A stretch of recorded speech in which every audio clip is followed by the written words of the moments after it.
ರಾಜ್ಯ ರಾಜಕಾರಣದಲ್ಲಿ ಅತ್ಯಂತ ಪ್ರಬಲ ಪ್ರತಿಭಾಶಾಲಿ ನಾಯಕರಿಗೆ ಯಾವುದೇ ಬರ ಇಲ್ಲ. ಅದರಲ್ಲೂ ಕಾಂಗ್ರೆಸ್ನಲ್ಲಿ ಇಲ್ಲವೇ ಇಲ್ಲ. ಕಾಂಗ್ರೆಸ್ನಲ್ಲಿ ಒಂದು ಗಾದೆ ಮಾತಿದೆ, ಅಂದರೆ ಒಂದು ಹುಟ್ಟಿರುವಂಥ ಗಾದೆ ಮಾತು ಏನಂತಂದರೆ, ಕಾರ್ಯಕರ್ತರಿಗಿಂತ ಹೆಚ್ಚಾಗಿ ನಾಯಕರೇ ಜಾಸ್ತಿ ಇದ್ದಾರೆ ಅಂತ. ಎಲ್ಲ ನಾಯಕರೇ. ಒಂದು ಕಾಲದಲ್ಲಿ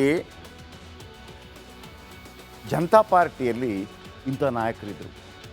ಫಸ್ಟ್ ಲೈನಲ್ಲಿ ಕೂತಿರೋ ನಾಯಕರೆಲ್ಲರೂ ಕೂಡ ಮುಖ್ಯಮಂತ್ರಿ ಕ್ಯಾಂಡಿಡೇಟ್ಗಳು. ಅಂದರೆ ಅಷ್ಟು ಪ್ರಭಾವಶಾಲಿ.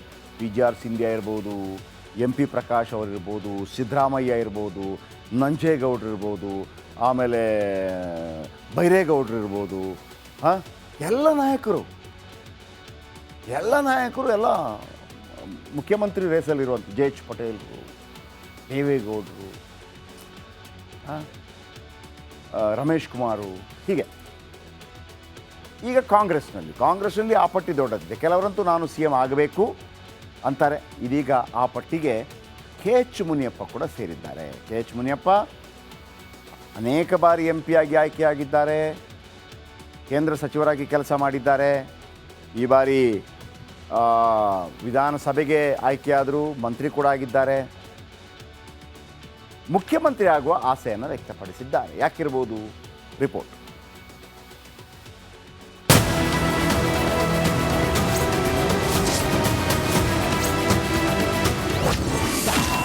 ಕಾಂಗ್ರೆಸ್ನಲ್ಲಿ ನನಗಿಂತ ಹಿರಿಯರಿಲ್ಲ. CM ಕುರ್ಚಿಗಾಗಿ ಮುನಿಯಪ್ಪ ದಾಳ.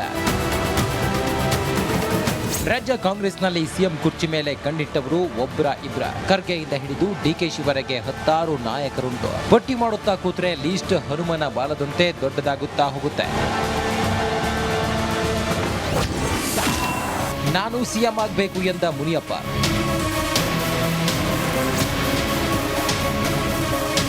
CM ಸಿದ್ದರಾಮಯ್ಯ ಅವರೇ ನಮ್ಮ ಮುಖ್ಯಮಂತ್ರಿ, 5 ವರ್ಷ ಅವರೇ ಮುಂದುವರಿಯುತ್ತಾರೆ. ಆದರೆ ನಾನು ಕಾಂಗ್ರೆಸ್ನ ಶಿಸ್ತಿನ ಸಿಪಾಯಿ. ಮುಂದೆ ಪಕ್ಷದಲ್ಲಿ ಯಾವತ್ತಾದರೂ ಪರಿಶಿಷ್ಟ ಜಾತಿಯವರಿಗೆ CM ಸ್ಥಾನ ಕೊಡಬೇಕು ಎಂಬ ಚರ್ಚೆ ಬಂದಾಗ ಬೇಡಿಕೆ ಇಡುತ್ತೇನೆ.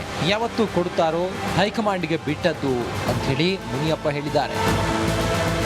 ರಾಜ್ಯದಲ್ಲಿ 25% ಪರಿಶಿಷ್ಟ ಜಾತಿ ಮತ್ತು ವರ್ಗದವರು ಇದ್ದೇವೆ. ಅವರಲ್ಲಿ 75% ವೋಟು ಕಾಂಗ್ರೆಸ್ಸಿಗೆ ಬೀಳುತ್ತಿವೆ. ದಲಿತರಲ್ಲಿ ಯಾರಾದರೂ CM ಆಗಲಿ, ಪರಿಶಿಷ್ಟ ಜಾತಿ ವರ್ಗದವರು CM ಆಗಲು ಅರ್ಹರಿಲ್ಲವೇ? ಅದನ್ನ ಕೇಳುವುದರಲ್ಲಿ ತಪ್ಪೇನು ಎಂದು ಮುನಿಯಪ್ಪ ಪ್ರಶ್ನಿಸಿದ್ದಾರೆ. News desk, republic Kannada. Republic Kannada.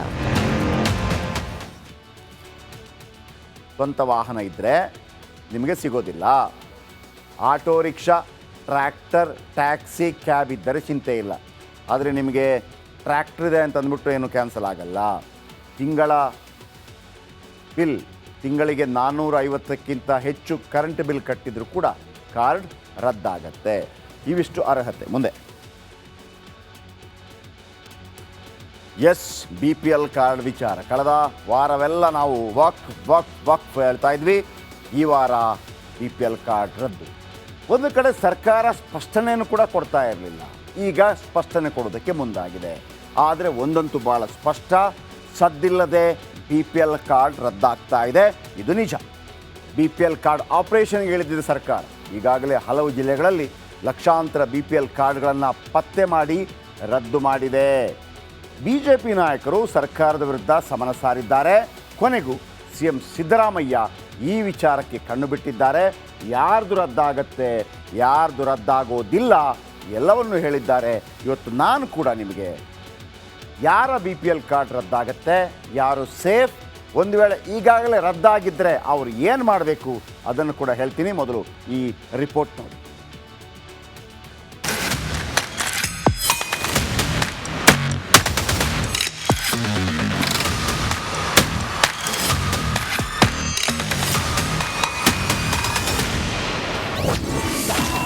ರಾಜ್ಯದಲ್ಲಿ ಲಕ್ಷ BPL ಕಾರ್ಡ್ ರದ್ದು. ಕೊನೆಗೂ ಕಣ್ಣು ಬಿಟ್ಟ ಮುಖ್ಯಮಂತ್ರಿ ಸಿದ್ದು. ಕರ್ನಾಟಕದಲ್ಲಿ ಅನರ್ಹ ರೇಷನ್ ಕಾರ್ಡ್ಗಳನ್ನು ರದ್ದು ಮಾಡಲು ರಾಜ್ಯ ಸರ್ಕಾರ ಕಠಿಣ ಕ್ರಮ ಕೈಗೊಂಡಿದೆ. ಸದ್ದಿಲ್ಲದೆ ಬೃಹತ್ ಆಪರೇಷನ್ಗೆ ಇಳಿದಿದೆ. ಹಲವು ಜಿಲ್ಲೆಗಳಲ್ಲಿ ಲಕ್ಷಾಂತರ BPL ಕಾರ್ಡ್ಗಳನ್ನು ರದ್ದು ಮಾಡಿದೆ. ಯಾವಾಗ ಬಿಜೆಪಿ ನಾಯಕರು ಸಮರ ಸಾರಿದ್ರು, ಆಹಾರ ಮಂತ್ರಿ KH ಮುನಿಯಪ್ಪ ಸ್ಪಷ್ಟನೆ ಕೊಟ್ಟರು.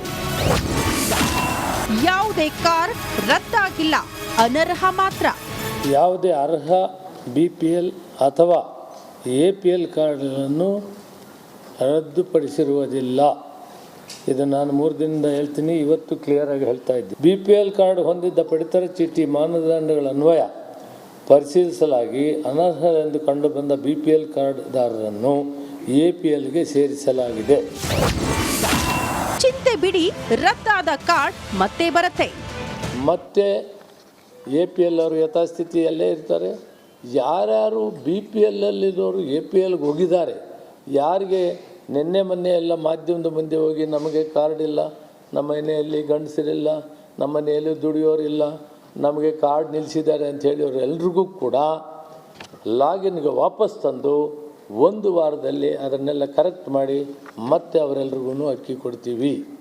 ಸರ್ಕಾರಿ ನೌಕರರು, ಇನ್ಕಮ್ ಟ್ಯಾಕ್ಸ್ ಕೊಡೋರು, ಅವ್ರನ್ನ ಬಿಟ್ಟು ಯಾರನ್ನೂ ತೆಗಿಬೇಡಿ ಅಂತ ಹೇಳಿದ್ರು. DKಶಿ ಅಶೋಕ್ ಮಧ್ಯೆ ರೇಷನ್ ಕಾರ್ಡ್ ಫೈಟ್. ಹೇಳ್ತಾ ಇದ್ದೀನಿ, ಸರ್ಕಾರದ ಪ್ರತಿನಿಧಿಯಾಗಿ ಹೇಳ್ತಾ ಇದ್ದೀನಿ, ಒಬ್ಬ ಮುಖ್ಯಮಂತ್ರಿ ಉಪಮುಖ್ಯಮಂತ್ರಿಯಾಗಿ ಹೇಳ್ತಾ ಇದ್ದೀನಿ, ಕಾಂಗ್ರೆಸ್ ಪಕ್ಷದ ಅಧ್ಯಕ್ಷರಾಗಿ ಹೇಳ್ತಾ ಇದ್ದೀನಿ, ಯಾವ BPL ಅರ್ಹರಿಗೂ ಕೂಡ ಅನ್ಯಾಯ ಆಗಲಿಕ್ಕೆ ನಮ್ಮ ಸರ್ಕಾರ ಮತ್ತು ನಮ್ಮ ಪಕ್ಷ ಬಿಡುವುದಿಲ್ಲ. ಯಾಕೆ ಅರ್ಜಿ ಹಾಕಬೇಕು? ರದ್ದು ಮಾಡಿದವ್ರು ನೀವು, ಅನ್ಯಾಯ ಮಾಡಿದವ್ರು ನೀವು, ಮೋಸ ಮಾಡಿದವ್ರು ನೀವು. ಅರ್ಜಿ ಯಾಕೆ ಹಾಕಬೇಕು? ಅರ್ಜಿ ಹಾಕೋ ಪ್ರಶ್ನೆನೇ ಇಲ್ಲ. ಅವ್ರಿಗೆಲ್ಲ ಹಂಗೆ ರಿಟೈನ್ ಮಾಡಬೇಕು. ಯಾರ್ದಾನ ನಿಮ್ಗೆ ಡೌಟ್ ಇದ್ದರೆ ಅವ್ರಿಗೆ ನೋಟಿಸ್ ಕೊಟ್ಟು ದಾಖಲೆಗಳನ್ನು ತರಿಸ್ಕೊಂಡು ಅವ್ರ ಮನೆ ಬಾಗಿಲಿಗೆ ಬಂದು ಇನ್ಸ್ಪೆಕ್ಷನ್ ಮಾಡಿ ರದ್ದು ಮಾಡಿಬೇಕಾದ್ರೆ. ಮಾತೆತ್ತರೆ ಏನು ಸಾಹುಕಾರಗಳು ಕೊಡೋ? ನಿನ್ನ ಯಾರು ಕೇಳಿದ್ರಪ್ಪ ಸಾಹುಕಾರ ಕೊಡು ಅಂತ? ಯಾರನ್ನ ಅರ್ಜಿ ಹಾಕಿದ್ರ ಬಂದು ನಿನಗೆ? ಕೂಲಿ ಕೆಲಸ ಮಾಡುವ ಮಹಿಳೆ ಕಾರ್ಡ್ ರದ್ದು.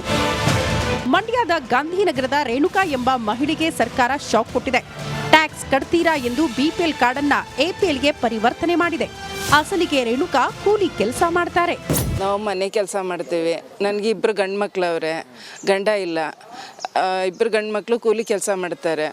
ಈಗ ನಮಗೆ ರೇಷನ್ ಕಾರ್ಡ್ ಇಲ್ಲ, 2 ತಿಂಗಳಿಂದ ಅಕ್ಕಿ ಇಲ್ಲ. ಅಕ್ಕಿ ಇಲ್ದೇನೆ ನಮಗೆ ತುಂಬ ಹಿಂಸೆ ಆಯ್ತೈತೆ.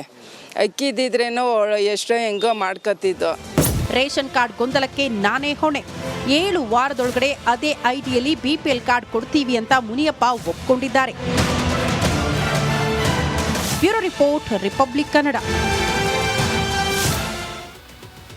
BPL ಬಿಲೋ ಪಾವರ್ಟಿ ಲೆವೆಲ್, ಬಡತನ ರೇಖೆಗಿಂತ ಕೆಳಗಿರುವವರು. ಸರಿಸುಮಾರು ಅದು ಕುಟುಂಬದ ಲೆಕ್ಕ ಬರುತ್ತೆ. ಕರ್ನಾಟಕದಲ್ಲಿ 5.5 ಕೋಟಿ 6 ಕೋಟಿ ಜನಸಂಖ್ಯೆ ಇದೆ. ಕುಟುಂಬಗಳಿರೋದು 2 ಕೋಟಿ ಮಾತ್ರ. ಅರ್ಥ ಆಯ್ತಾ ನಿಮಗೆ? ಕುಟುಂಬಗಳಿರೋದು 2 ಕೋಟಿ ಮಾತ್ರ. 2 ಕೋಟಿ ಮನೆ ಇರ್ಬೋದು. ಅರ್ಥ ಆಯ್ತಾ? ಅಂದರೆ ಒಂದು ಮನೆಯಲ್ಲಿ 5 ಜನ, ಗಂಡ ಹೆಂಡತಿ, 2 ಮಕ್ಕಳು, ತಂದೆ ತಾಯಿ, ಈ ಥರ. ಓಕೆ, ಅದರಲ್ಲಿ 1,37,00,000 BPL ಕುಟುಂಬಗಳಿದೆ. 1,37,00,000. ಅಂದರೆ BPL ಅಂತಂದರೆ ಅವರ ಆದಾಯ. ನೀವು ಗಮನ ಹರಿಸ್ಬೋದು ಬಡವರೆಷ್ಟಿದ್ದಾರೆ ಅಂತ. ಇದು ಸಂಖ್ಯೆ ಏಕ್ದಮ್ ಪರ್ಫೆಕ್ಟ್ ಅಲ್ಲದೇ ಇದ್ದರೂ ಕೂಡ ಒಂದು ರೀತಿಯಲ್ಲಿ ಹತ್ರ ಬರುತ್ತೆ. ಬಡವರು ಇದ್ದಾರೆ.